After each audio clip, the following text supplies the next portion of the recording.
Plain as day. Obvious, clear.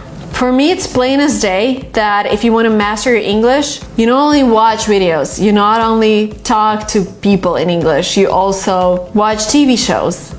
You also write in English, you start a blog in English, you try to convert everything in English.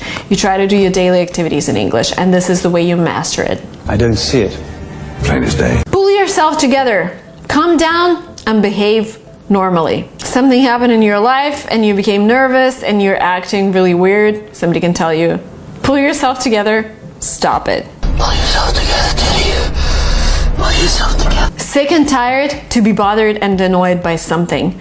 I am sick and tired of people hating each other in comments on YouTube. I think this is really counterproductive. I think that doesn't make any sense and it just wastes people's energy. Sick and tired. I'm sick and tired of having nobody. Sleep on it. This is a phrase used to tell somebody to take a little extra time to make a decision. For example, you decided to stop learning English and I'm telling you, sleep on it. You know, English is an instrument that can open a lot of doors for you. It can get you a new job. It can get you a new life. So sleep on it before giving up on your English. Can I fire him? Sleep on it. Step up your game. One of my favorite phrases, start performing better. You need to step up your game in your English language education.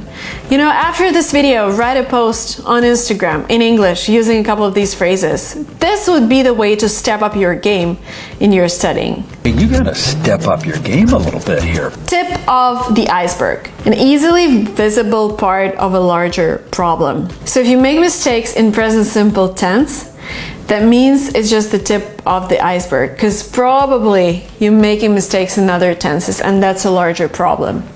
Tip of the iceberg. Nietzsche and Krukov were just the tip of the iceberg. You rock. If you don't make any mistakes, you're awesome, you rock. This is an expression used to compliment somebody on something. You rock, man! Break a leg. Good luck. Very common expression. Break a leg with your English. Good luck with your English. Break a leg. Yeah, break a leg. Throw under the bus. To blame somebody for something. If I fail this English test, I'm gonna throw myself under the bus because I've been learning English for 10 years and if I fail it, that means that, 10 years wasted. I'm gonna throw myself under the bus. I'm gonna blame myself really hard for it. We're okay throwing me under the bus? Under the weather.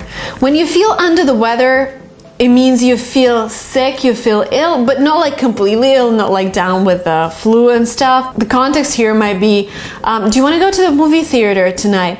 I feel a little under the weather.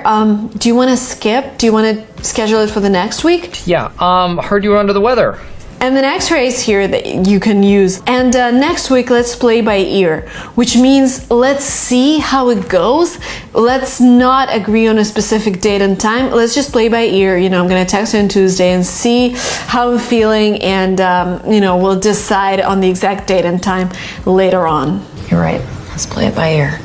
Think outside the box is a very common phrase to think about something in a different way. Maybe you're dissatisfied with your English, but think outside the box. You already have this base, and now you can build on it. Now you can evolve faster. You have to think outside the box. Challenge accepted. Somebody tells you, you won't be able to reach the advanced level in 30 days. And you're like, challenge accepted.